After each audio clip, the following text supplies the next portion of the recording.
Hi class, in this video I'm going to show you how to access a math lesson. You'll want to start by going to your Math 8 course homepage and scroll down to the weekly schedule, find the date and click on the link for the workbook lesson.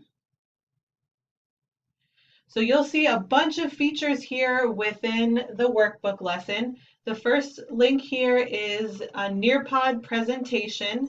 So if you missed the lesson, you can watch and go through a student-paced version of the Nearpod lesson that we did in class. You'll want to probably highlight and copy the join code. So you would click on the link. It would take you to the Nearpod lesson, and you could put in the join code and go through the lesson if you missed class. So you could progress it yourself, and that's what we would have done in class. That's one resource that you have here. The second thing you can do is play this video where a teacher actually walks you through the pages of the lesson. So these are two of the most important resources if you were not in class on that day. Up at the top, you'll also see the learning targets. So in this lesson, you guys will learn how to perform transformations, including translations, reflections, and rotations of polygons.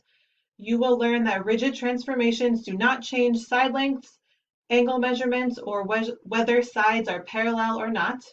You'll learn to identify the corresponding sides and corresponding angles of a figure and its image, and you'll learn that a rigid transformation does not change the size or shape of a figure, but may change its position. So these are the learning targets for the lesson. The success criteria are the things that you should be able to do by the time the lesson is done.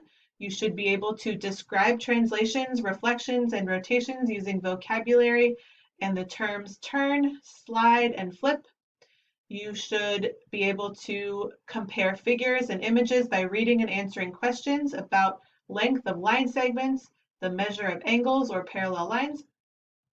You should be able to name the corresponding parts of a figure and image and use symbols to compare them, and you should be able to describe the size, shape, orientation, and location of images using words and symbols. So there are a lot of vocabulary words embedded within the learning targets and the success criteria. If you would like to view the vocab list and definitions for this unit, click on this link right here. So these are some awesome resources to get you going if you were absent for the lesson. Right below these, you'll see the workbook pages that we covered during the lesson. So there's a file here that you can download, or you can just look at them right here. They are numbered and they match. I mean, these are your workbook pages, so you can see the page numbers here. These would be pages 5 through 8. So these are the most important resources that you'll need in order to access your lesson.